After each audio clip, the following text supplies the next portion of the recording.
Anda masih bersama kami di Kompas Petang, saya Cynthia Rompas. Saudara kuasa hukum keluarga Vina, Hotman Paris Hutapea, meminta Presiden Jokowi membentuk tim pencari fakta kasus pembunuhan Vina di Cirebon. Hotman menyebut masyarakat menunggu keadilan atas kasus pembunuhan Vina dan Eki 8 tahun lalu yang hingga kini tak kunjung terang. Kata Hotman, publik tak akan puas hanya menyidangkan Peggy Setiawan. Karena dua DPO lainnya yang terungkap di proses pengadilan sebelumnya, yakni Andi dan Dhani, tidak juga diusut.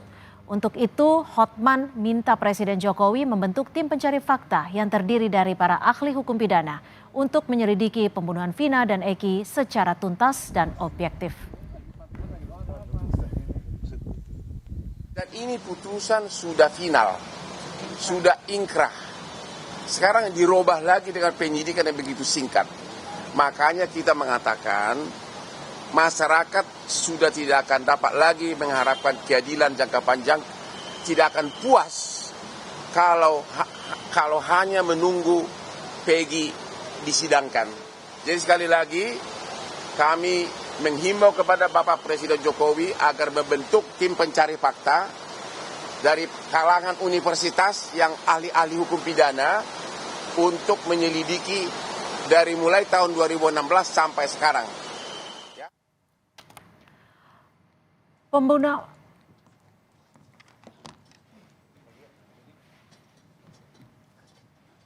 Sementara itu, Saudara, Ketua Umum Perhimpunan Advokat Indonesia atau PERADI Oto Hasibuan siap mengajukan peninjauan kembali jika diberi kuasa oleh 5 terpidana kasus pembunuhan Vina dan Eki, yakni Eko Ramadan, Jaya Supriyanto, Eka Sandi, dan Hadi Saputra. Oto mengungkap ada alibi kelima terpidana sedang menginap di rumah Pak RT saat pembunuhan Vina dan Eki terjadi 27 Agustus 2016 silam. Dalam kesempatan yang sama, Oto minta Kapolri tidak melibatkan penyidik lama serta ayah Eki, Ibtu Rudiana, dengan alasan konflik kepentingan dalam pengusutan pembunuhan Vina dan Eki. Tidak tahu. Jadi kami tadi sudah minta kuasa dari keluarganya ini agar kami bersama-sama keluarga bisa bertemu dengan 5 terpidana itu, bertanya apakah sungguh-sungguh mau mengajukan PK atau tidak. Kalau memang mereka mau PK, kami tim PERADI ini bersedia. Dan kami minta kalau boleh kepada Polri, karena ini masih ada penyidikan berlanjut, supaya penyidik-penyidik yang lama yang dulu menangani perkara ini jangan lagi ikut menangani perkara ini, supaya fair. Dan menurut cerita di dalam mereka ini, yang menangkap ini adalah ayah korban, polisi. Sebenarnya dia tidak boleh ikut di sini, konflik of interest nih. LPSK menawarkan perlindungan untuk sejumlah orang yang menjadi saksi dalam kasus Vina, serta keluarga korban untuk memberikan sejumlah rasa aman dalam proses pemeriksaan di kepolisian hingga pendampingan hukum di peradilan. LPSK juga mendukung upaya Polri untuk melakukan pemeriksaan internal kepada penyidik kepolisian yang menangani kasus ini agar bisa memberi titik terang kepada publik dengan disertai sejumlah bukti kuat dalam penyidikan kasus pembunuhan Vina dan Eki.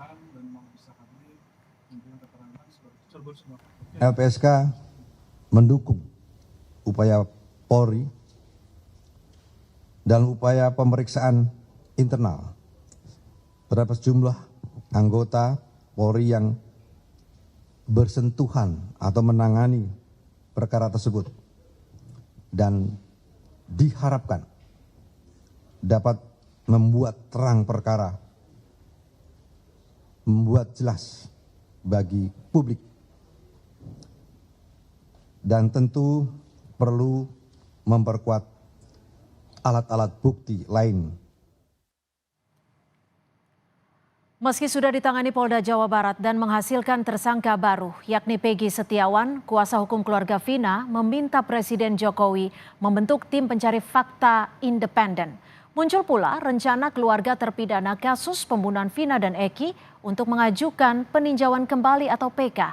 Sudah ada kuasa hukum keluarga Vina, Dewi Intan, dan juga penasihat Kapolri, Pak Arianto Sutadi. Terima kasih sudah bergabung bersama kami di Kompas Petang. Ya, Ya, saya ke terima Mbak kasih. Dewi terlebih dahulu. Mbak Dewi, apa alasan utama atau poin utama keluarga, kuasa hukum dari keluarga Vina ini meminta dibentuk TPF atau tim pencari fakta? Apakah ada ketidakpercayaan terhadap Polda Jawa Barat yang saat ini menangani kasus Vina Eki? Ya, justru kami melihatnya semakin ke sini itu semakin seperti bola liar gitu. Banyak bermunculan asumsi-asumsi, lalu eh, apa ya, proses-prosesnya pun kami belum merasakan itu secara transparan. Makanya kami eh, menyarankan untuk Bapak Presiden membuat atau membentuk tim pencari fakta sehingga apa yang terjadi pada tahun 2016 sampai dengan tahun ini gitu, itu semua terungkap gitu. Seperti itu, Mbak. Mhm, mhm. Pak Arianto, kalau Anda melihatnya terkait kasus ini seperti apa? Ada 2 DPO yang dinilai fiktif. Apakah memang Polda Jawa Barat dinilai tidak bisa secara cepat untuk mengungkap kasus ini? Atau seperti apa? Kalau saya melihatnya ya, seperti saya uraikan dari pertama kali saya diminta di TV Bicara ini ya. Sebetulnya kasus Vina ini adalah kasus yang biasa ya, pembunuhan biasa ya. Tapi terjadi di kampung sana, sorry kampung di Cirebon ya itu. Hmm. Sehingga waktu itu ditangani pertama kali, ketemunya kan seakan-akan kan kecelakaan lalu lintas gitu kan. Tapi kecelakaan lalu lintas kok lukanya parah banget gitu, sedangkan motornya tidak parah. Mhm. Sehingga kan pihak korban kan curiga nih, wah ini pasti mesti dianiaya gitu. Hmm. Kemudian kan kasus itu dilaporkan ke Polres. Nah kebetulan ternyata kalau korbannya itu juga anaknya seorang polisi Kasat Narkoba waktu itu kan gitu kan. Hmm. Kemudian Kasat Narkoba itu dengan cepat sekali bertindak, ikut menangkap dan sebagainya, kabarnya begitu. Tapi kemudian proses itu ditangani oleh Polres ya. Ditangani Polres sampai tuntas, sampai menjadi berkas perkara. Berkas perkaranya itu dikirimkan ke jaksa, dianggap lengkap. Artinya itu apa? Artinya adalah berkas perkara itu memang sesuai dengan memenuhi persyaratan administrasi dan memenuhi bukti-bukti yang cukup untuk dijadikan suatu persangkaan atau dakwaan. Kemudian kasus itu disidangkan di persidangan oleh hakim. Hakimnya juga gabungan kan, tidak hakim tunggal. Kemudian sampai di tingkat pengadilan pertama diputus, sudah Ya, ya. putus 8 gitu ya, yang 3 masih DPO. Ada banding, tapi kemudian Oke. ditolak, ada kasasi. Akhirnya kan udah inkrah gitu ya. Hmm. Jadi ini kasus ini sudah inkrah, selesai gitu ya. Dengan 8 orang sudah terpidana. Tapi maaf saya potong Pak Arianto, kasus ini Anda Ya. sebut kasus pembunuhan biasa. Tapi menjadi Ya. tidak biasa ketika ada 2 DPO yang dianggap fiktif Nah, dan gini, ada kalau pernyataan-pernyataan baru yang saat ini keluar. Gini, ini kasus biasa, cuman menjadi viral karena ada kecurigaan. Dulu penanganan di Polres itu tidak fair kan gitu, ada pemaksaan, kan itu yang terjadi kan gitu kan. Mhm. Nah, atas sanggahan-sanggahan ini mestinya ya, itu tidak akan bisa merubah keputusan yang sudah inkrah itu. Jalan yang harus disampaikan adalah bukti-bukti yang bertentangan dengan kenyataan yang dulu di fakta persidangan, ini diungkap, dikumpulkan, jadilah sebagai suatu PK untuk mematahkan putusan yang dulu itu. Seperti tadi dikatakan oleh Pak Oto tadi, Pak Oto siap untuk kalau diminta sebagai kuasa hukum ya, dia akan mengajukan PK. Itu jalan yang mestinya ditempuh dalam mengatasi masalah ini gitu. Nah, kalau untuk DPO itu tadi Bu ya, saya tanya pada polisi, kenapa kok sampai DPO hilang? Oh begini Pak, bukan kita mencabut. Karena keterangan daripada tersangka itu bolak-balik dulu. Dulu menurut putusan yang pertama inkrah itu kan disebutkan tiga DPO gitu ya. Tapi kemudian ada ini gejala baru ya, menurut saya gejala baru. Pencabutan 5 orang itu rame-rame setelah 8 tahun berlalu kan itu Ya. kan gitu. Nah akhirnya kemudian ketika ditelisik kembali yang 3 orang itu, polisi mendapatkan keterangan baru ya, bahwa 3 DPO itu sebenarnya 2-nya fiktif, yang ada hanya Peggy. Maka kemudian ke polisi, ya sudah yang ada itu dulu tangkap dulu, yang 2 nanti menyusul gitu, kira-kira begitu yang terjadi. Nah Artinya menyusul sekarang bukan artinya fiktif dong? bukan. Sekarang kan yang dikatakan keterangan daripada saksi itu malah kan fiktif gitu loh. Oke. Nah kemudian dengan perkembangan baru ini, ada keterangan baru yang masih menggigit si Peggy itu. Berarti kan ada cukup data untuk menangkap dia. Jadikanlah dia sebagai tersangka. Tapi yang dua ini tidak menutup kemungkinan untuk jadikan DPO lagi, jadi tersangka lagi, gitu Oke. loh. Jadi sekarang ini penyidikan ini tahap kedua, yaitu meneruskan penyidikan pada Peggy yang dulu menjadi utang katanya belum selesai itu, Oke. dengan penyidikan baru. Baik. Baik, kami tangkap Pak Arianto. Mbak Dewi, kalau Anda usulan untuk membentuk TPF ini belum juga bisa terrealisasi, apakah juga mendesak agar kasus ini dipegang atau ditangani oleh Barreskrim?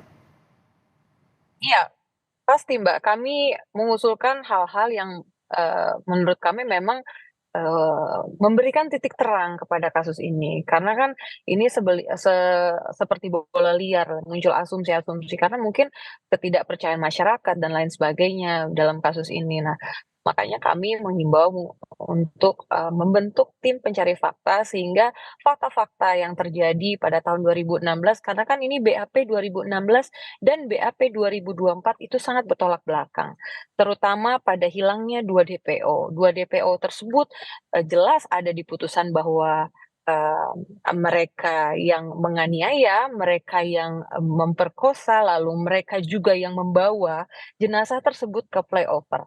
Lalu bagaimana ketika 2 DPO tersebut dinyatakan sekarang tidak ada, berarti apakah fakta-fakta persidangan pada hari itu juga dianggap fiktif? Nah, itu yang harus kita pertanyakan, Mbak, gitu sekarang. Oke. Lalu siapa yang menggantikan peran-peran tersebut gitu? Sementara di putusan itu jelas semua peran 2 DPO tersebut secara lengkap diuraikan. Seperti itu, Mbak. Oke, tapi kalau dari tim kuasa hukum keluarga almarhum Vina sempat atau ada menemukan bukti-bukti baru tidak? Atau Belum ada, saksi-saksi belum lainnya? ada. Kalau saksi-saksi kan sekarang memang bermunculan saksi-saksi baru yang memang kami tidak mengenali pada saat itu. Keluarga juga kami tanyakan juga tidak mengenali.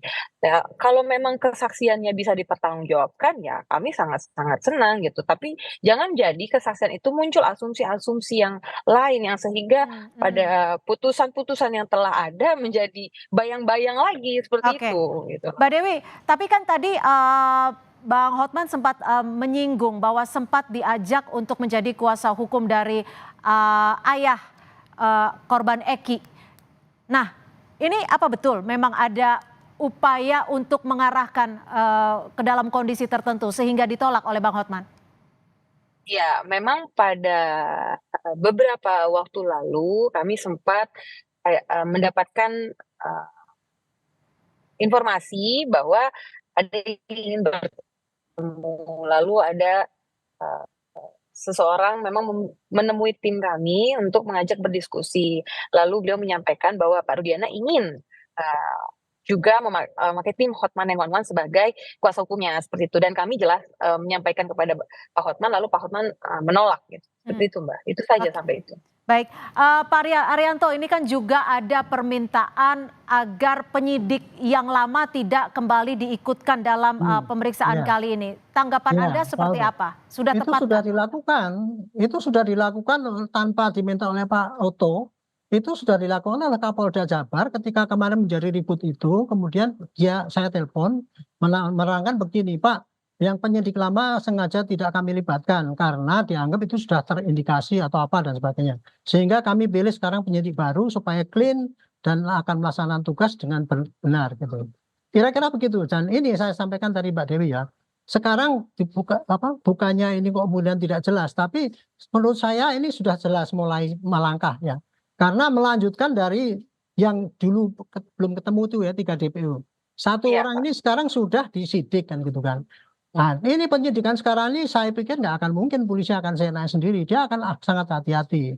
Karena dulu penyidikan yang dulu itu, polisi hanya sangat mendambakan ataupun mentumbuhkan kepada keterangan saksi ya selama ini gitu. Sehingga waktu itu terpatahkan ketika mereka mencabut saksi semua. Makanya sekarang polisi akan sangat hati-hati. Intinya adalah sekarang penyidik cepat-cepat ya kirim itu ke jaksa. Betul, Pak. Syarat tepatnya. Kalau tidak pasti nanti akan dihentikan. Awasilah ini tugas polisi sekarang ini. Baik, gitu. terima kasih Pak Arianto Sutadi, penasihat Kapolri, dan juga Mbak Dewi Intan, kuasa hukum dari keluarga almarhum Vina, sudah bergabung di Kompas Petang. Selamat sore.